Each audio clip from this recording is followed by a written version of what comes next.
Hello বন্ধুরা, তো বাড়ি চলে এসেছি। বাড়ি এসে আজ অনেক দিন হয়ে গেছে মায়ের কাছে যাওয়া হয় না, কারণ আমি মায়ের কাছে যেতে পারবো না। তো যার কারণে আজকে শনিবার, আমাদের এখানে প্রচণ্ড ঠান্ডা পড়ে গেছে। তো এই দেখো, এতক্ষণ আমি নাম করছিলাম, আর এই যে আমার মাকে চাদর পরিয়ে দিয়েছি। দেখো, আজকে সবাইকেই চাদর পরিয়ে দিয়েছি।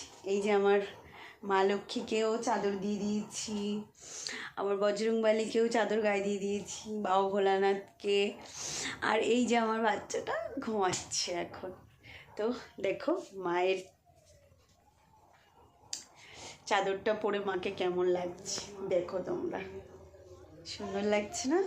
আর সব থেকে বড়ো কথা, ঠান্ডা পড়ে গেছে আমাদের এখানে, তো প্রচণ্ড ঠান্ডা।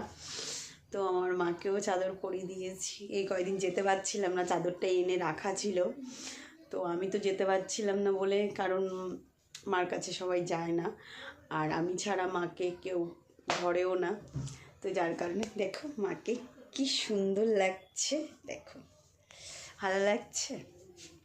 আমার মায়ের ঠান্ডা লাগছিল, তো ফাইনালি আজকে মেয়ে মায়ের কাছে গেছে, মাকে চাদর গায়ে দিয়ে দিয়েছে।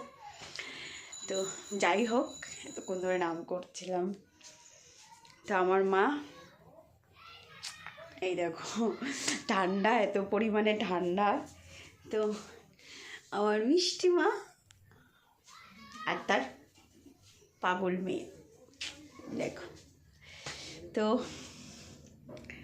এইভাবেই ভালোবাসা দিও, আর তোমরা মাকে দর্শন করো। মা তোমাদের সবাইকে ভালো রাখো, যেভাবে আমার পাশে আছে আমার মা, তোমার পাশেও থাকুক, তোমাদের সকলের পাশে থাকুক, সকলকে ভালো রাখুক, সুস্থ রাখুক। তো লাভ ইউ।